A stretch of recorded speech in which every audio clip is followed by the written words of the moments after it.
আমরা এতক্ষণ যার জন্য অপেক্ষা করে আছি আমাদের সর্বভারতীয় যশস্বী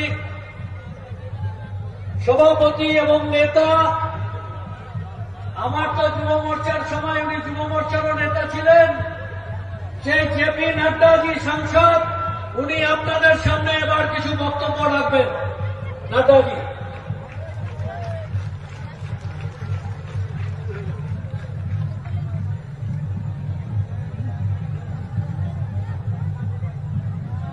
हमारे भारतीय जनता पार्टी के प्रदेश के जुझारू अध्यक्ष श्री दिलीप घोष जी,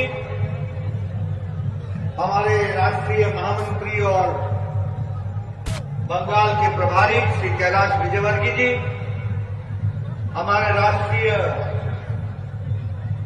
उपाध्यक्ष श्री मुकुल राय जी, मंच पर विराजमान भाई राजीव बैनर्जी जी, हमारे सांसद जगन्नाथ सरकार जी, हमारे सांसद सुकंतो मजुमदार जी, आशुतोष पाल जी, हमारे जिलाध्यक्ष, हमारे वरिष्ठ सहयोगी और नेता राहुल सिन्हा जी, सम्मानित मंच और यहां इतनी बड़ी संख्या में एकत्र आए अपने क्षेत्र में नवोदीप के क्षेत्र में उपस्थित देवियों और सज्जनों, मेरे मीडिया के साथी, प्रिंट मीडिया और इलेक्ट्रॉनिक मीडिया के साथी, सभी के नमस्कार। मित्रों, आज मैं चैतन्य महाप्रभु की जन्मभूमि पर आया हूं। आज मैं बंगाल में स्वामी विवेकानंद जी की धरती पर आया हूं। हमारे रविंद्रनाथ ठाकुर की धरती पर, पवित्र धरती पर आया हूं। बंकिम चंद्र चटर्जी की धरती पर आया हूं। हमारे श्री अरविंदो की धरती पर आया हूं और हमारे एकता के सूत्र में बांधने वाले डॉक्टर श्यामा प्रसाद मुखर्जी की धरती पर आया हूं। ऐसी पवित्र भूमि को, ऐसी पवित्र धरती को मैं अपनी ओर से नमन करता हूं, आशीर्वाद देता हूं। मित्रों, এটা परिवर्तन यात्रा प्रारंभ हुई थी। यहां से परिवर्तन यात्रा की शुरुआत हो गई। ये परिवर्तन सिर्फ सरकार का परिवर्तन नहीं है, ये परिवर्तन विचार का परिवर्तन। आपको मालूम है 10 साल पहले मां, माटी, मानुष, इसकी स्वागत लेकर के ममता जी ने सरकार बनाई थी। लेकिन हम सब जानते हैं कि 10 साल में माता को लूटा गया, बंगाल की अस्मिता पर आघात पहुंचा और जहां तक माटी का सवाल है उसकी भी इज्जत नहीं की गई और जहां तक मानुष का सवाल है उसकी भी रक्षा नहीं की गई। ये मां, माटी, मानुष के नाम पर आई हुई सरकार, इन्होंने बंगाल की जनता के साथ धोखा किया और यहां आया क्या? तानाशाही। कैसी तानाशाही? आपको मालूम है, प्रशासन का राजनीतिकरण हुआ, प्रशासन को साथ साथ पुलिस का क्रिमिनलाइजेशन हुआ और भ्रष्टाचार का इंस्टीट्यूशनलाइजेशन, यानी भ्रष्टाचार को संस्थागत बना दिया, प्रशासन का राजनीतिकरण कर दिया और पुलिस के साथ साथ उसका इस्तेमाल क्रिमिनल एक्टिविटी को बढ़ावा देने के लिए इस्तेमाल। और हम सब लोग जानते हैं कि यहां पर तोलाबाजी, तुष्टीकरण और तानाशाही, ये तीनों विराजमान रही है और इसीलिए भारतीय जनता पार्टी ने तय किया है परिवर्तन यात्रा के माध्यम से बंगाल की जनता को जगाएंगे, उनको बताएंगे। और मुझे तो लगता है कि अब जगाने की जरूरत नहीं है, बंगाल की जनता जाग चुकी है। यह सामने हमको ये दृश्य दिख रहा है, मुझे ये दृश्य दिख रहा है। बंगाल की जनता ने तय कर लिया है। अभी 10 जनवरी को मैं आया था, कृषक सुरक्षा अभियान हमने चलाया, 40,000 से ज्यादा कृषक ग्राम सभा हुआ। आज मैं फिर एक ग्राम सभा में गया था, कृषक सहभाग किया, हजारों की संख्या में किसान आए थे। मैं उनकी सौगंध लेकर के कहता हूं कि यहां पर मोदी जी के नेतृत्व में जो किसान सम्मान निधि है वो आप तक पहुंचेगी, ममता जाएगी, कमल खिलेगा और यहां पर भी किसान का सम्मान होगा। इस बात को हमको समझना चाहिए।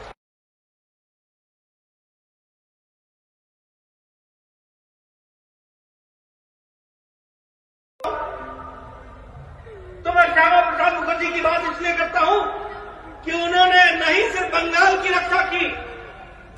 आप सबको मालूम है कि नेहरू के जमाने में बंगाल ईस्ट पाकिस्तान में जा रहा था, चला गया होता, ये बांग्लादेश के साथ मिल गया होता। ये श्यामा प्रसाद मुखर्जी थे जिन्होंने लड़ाई लड़ी, और अगर पाकिस्तान के 2 हिस्से हुए तो भारत के अंदर बंगाल को बचाने का काम श्यामा प्रसाद मुखर्जी ने किया, यह हम सब लोग जाना। और जब वो देश में निकले तो उन्होंने कहा एक देश में 2 निशान, 2 विधान, 2 संविधान नहीं चले। आज मुझे खुशी है कि श्यामा प्रसाद मुखर्जी के सपने को प्रधानमंत्री नरेंद्र मोदी जी की इच्छा शक्ति और अमित शाह जी की रणनीति ने धारा 370 को धाराशाही कर दिया और एक देश में एक विधान, एक संविधान, एक प्रधान हो रहा है। इस बात को हमको समझना चाहिए। इसलिए मित्रों, जब हम परिवर्तन यात्रा की बात करते हैं तो 5 स्थानों से परिवर्तन यात्रा। आयुष्मान भारत होवे ना, अरे आयुष्मान भारत 5 लाख रुपए का हेल्थ का कवरेज सालाना गरीब आदमी को। कौन है गरीब आदमी? रिक्शा वाला, ठेला वाला, फेड़ी वाला, रेड़ी वाला, ये गरीब आदमी। इनके बारे में चिंता करने की बात थी। इस चिंता को जब देखने की बारी आई, प्रधानमंत्री मोदी जी ने 50 करोड़ लोगों को आयुष्मान भारत की सुविधा देने का प्रयास किया। यहां भी 80 लाख और 1 करोड़ से ज्यादा लोगों को यह लाभ मिलता, लेकिन ममता जी ने नहीं है, ये आयुष्मान भारत नहीं दिया।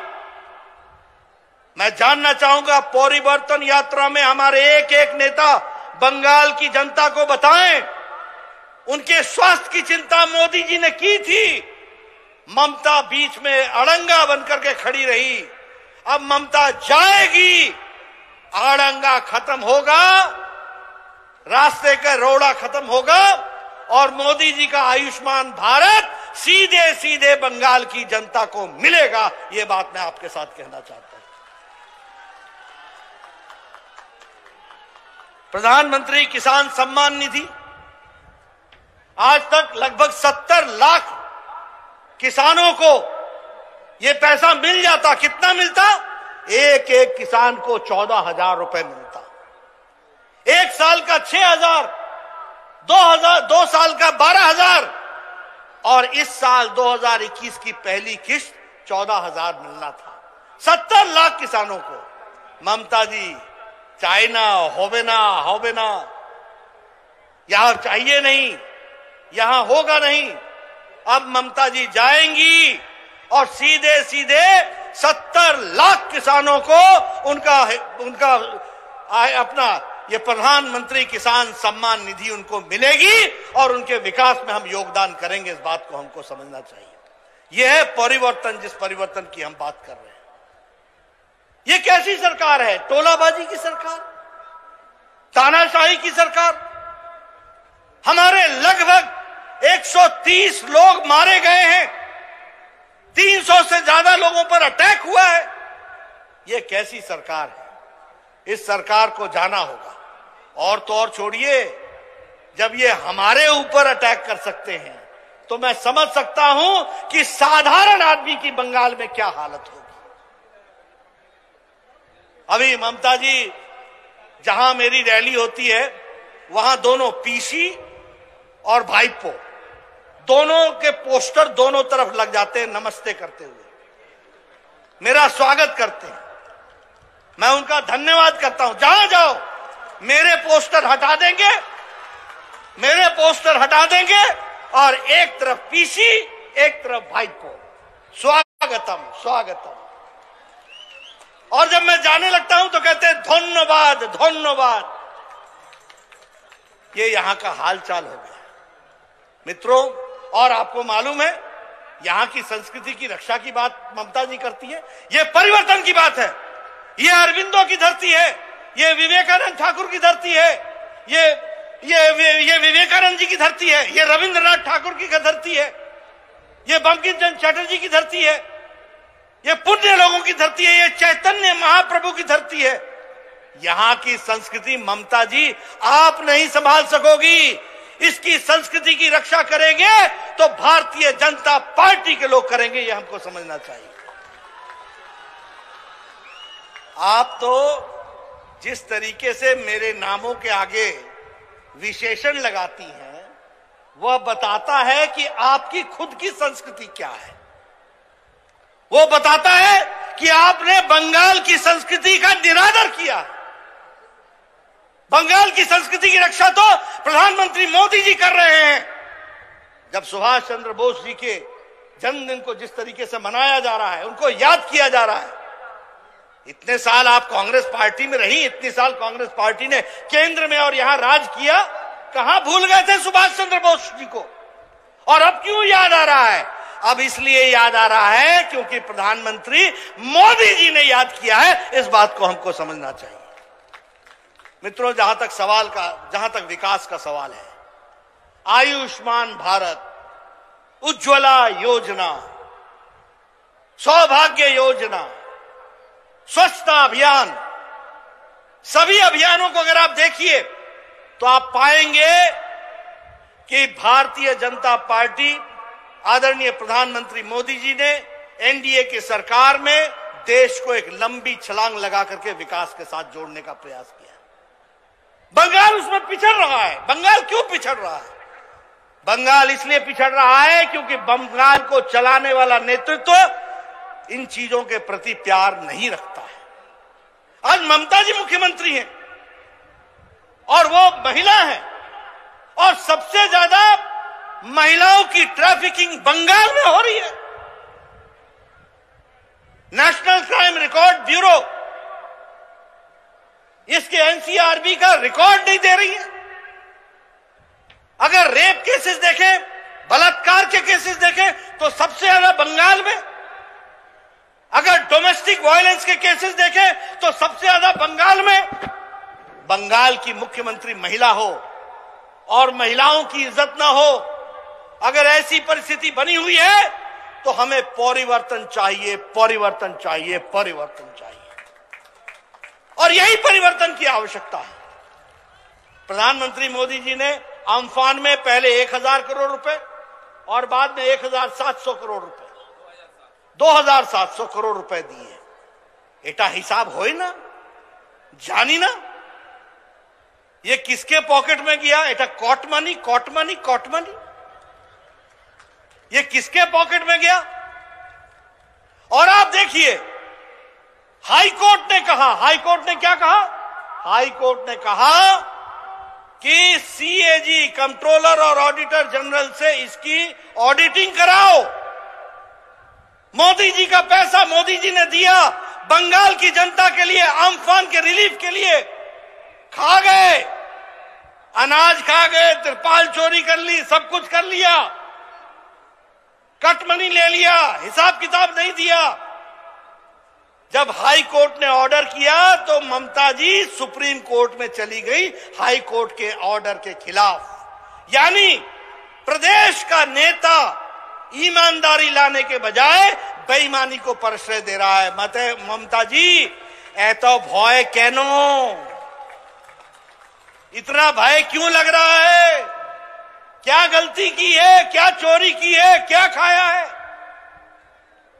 आज दुख के साथ कहना पड़ता है, विकास के नाम पर सिर्फ टीएमसी के कार्यकर्ताओं की संतुष्टिकरण, मैं फिर बोलूंगा टोलाबाजी, तुष्टिकरण, ये क्या चल रहा है? कटमनी, यही कल्चर हो गया यहां का।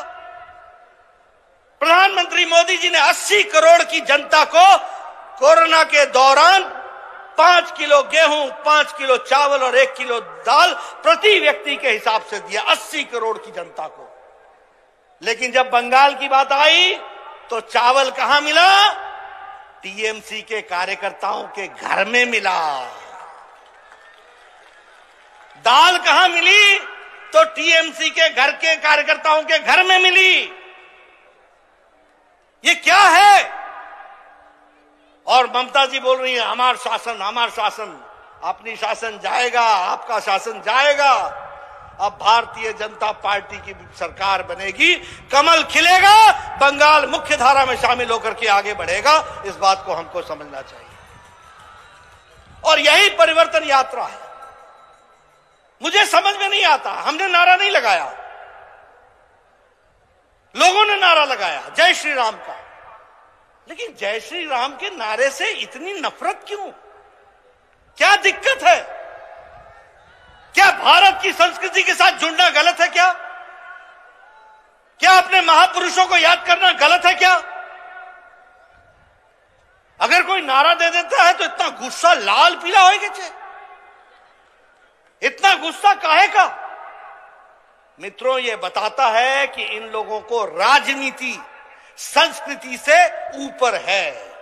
भारत की संस्कृति की रक्षा नहीं करेंगे, राजनीति के कारण वोट के खातिर अपने जमीर को भी नीचे लगा देंगे। ये इनकी परिस्थिति आकर के खड़ी है। अपने कॉन्शियंस को भी मार देंगे। ये इनकी स्थिति आकर के खड़ी हुई है। इसलिए मित्रों, जहां तक विकास का सवाल है, प्रधानमंत्री मोदी जी ने ईस्ट कॉरिडोर खड़गपुर विजयवाड़ा इसका बनाने का काम शुरू किया है। उसी तरीके से ईस्ट वेस्ट कॉरिडोर भूसावल और खड़गपुर और दानकुनी को जोड़ने का प्रयास हुआ है। उसी तरीके से पेटू घाट फिशिंग हार्बर को पूरी की पूरी ताकत के साथ आगे बढ़ाने का प्रयास किया है। उसी तरीके से 1000 करोड़ रुपए बंगाल के टी गार्डन्स की महिलाओं की सुरक्षा, रक्षा, शिक्षा, स्वास्थ्य, इसको बढ़ाने के लिए देने का काम किया है। ये हमको समझना चाहिए। हमारी ममता दीदी की आदत है, अपना तो कुछ है नहीं, लेकिन चीटिंग में भी आगे रहती। चीटिंग में भी कैसे?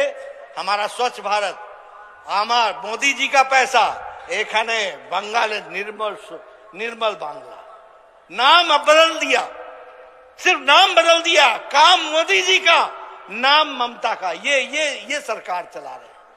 प्रधानमंत्री ग्रामीण सड़क योजना, उसको बना दिया बांग्ला ग्रामीण सड़क योजना। उसी तरीके से हमारे प्रधानमंत्री आवास योजना को बांग्लार बाड़ी बना दिया। ये योजनाओं का नाम बदल करने से ममता जी, आप बंगाल की जनता को आगे नहीं जीत सकती हैं। बंगाल की जनता ने अपने दिल और दिमाग में नरेंद्र मोदी जी को बैठा लिया है। कमल खिलेगा, इस बात को हमको ध्यान में रखना चाहिए। मित्रों, मैंने आपके साथ बहुत सी बातें की हैं। हम सब लोग जानते हैं कि आज जिस तरीके से सरकारें चल रही हैं, कोई विरोध में बोले, फिर चाहे वो पत्रकार हो, फिर चाहे वो कोई प्रोफेसर हो, फिर चाहे वो कोई एडवोकेट हो, उसको अंदर डाल देने का काम ममता जी ने पकड़ा है। मैं नाम नहीं लेना चाहता हूं, लेकिन जिस किसी ने भी ममता जी का क्रिटिसिज्म किया, उसको अंदर डालना और उसके खिलाफ कार्रवाई करना, इस तरीके के काम को शुरू किया है। अगर हम कम्युनल वायलेंस की बात करें तो वह भी जिस तरीके से ममता जी के राज में बढ़ा है, वह हम सब लोगों को मालूम है। इसीलिए मैं आप सबको एक ही निवेदन करने आया हूं कि इस परिवर्तन यात्रा के माध्यम से हम सब लोग इस कोशिश को करें कि यहां पर भारतीय जनता, और कोशिश नहीं, मुझे ये जनता दिख रही है, ये साफ बता रही है कि आपने तय कर लिया है परिवर्तन आएगा, कमल खिलेगा, टीएमसी जाएगी, ये तय हो चुका है। और मैं एक बात और कहूंगा कि पीसी भाइपो की सरकार की जब हम बात करते हैं तो हमको ध्यान में रखना होगा कि ये सत्ता बनाए रखने के लिए हर हथकंडे अपनाएंगे। हमको ध्यान में रखना पड़ेगा कि और नहीं अन्याय, अब और अन्याय नहीं सहेंगे और हमको आगे बढ़ना है, इस बात को हमको ध्यान में रखना पड़ेगा। ये चुनाव में बंगाली और बाहरी का नारा लगाएंगे। मैं दावे के साथ कह सकता हूं कि बंगाल की कल्चर की रक्षा बंगाल का नेतृत्व करेगा और अच्छे से करेगा, इस बात का भी मैं आपको विश्वास दिलाता हूं। उसी तरीके से ये परिवारवाद को बढ़ावा देंगे। पीसी भाइपो और कोई चाइना, इनको आपने भेजना है और यहां प्रजातंत्र की रक्षा करने के लिए हमको खड़ा करना है। ये आरोप भी लगाएंगे, प्रत्यारोप भी लगाएंगे, लेकिन हमारा नारा एक ही होना चाहिए, आर नहीं अन्याय, अन्याय। अब और अन्याय नहीं सहेंगे। उसी तरीके से ये गलत आंकड़े देकर के भी लोगों को हर एक तरीके से गुमराह करने की कोशिश करेंगे। हम आपसे एक निवेदन करना चाहते हैं कि आप सब लोग इनको पहचाने, जाने और परिवर्तन में अपना योगदान करें। और मैं जानता हूं कि आप परिवर्तन के लिए तैयार हैं, लेकिन गांव गांव, घर घर, हर जगह जाकर के हमको अपनी आवाज रखनी है। मैं आज अभी चैतन्य महाप्रभु जी के जन्मस्थली पर जाने का वहां उनको नमन करने के लिए गया था। रास्ते में जिस तरीके का मेरा स्वागत हुआ, वह बताता है कि बंगाल की जनता ने परिवर्तन लाना तय कर दिया है, उसको हमको आगे बढ़ाना है। इसलिए मैं हमेशा कहूंगा, अनेक होय छे ममता, परिवर्तन चाहे छे जनता। अनेक होय छे ममता, परिवर्तन चाहे छे जनता। और मैं दूसरी बात कहूंगा, चाल चोर के,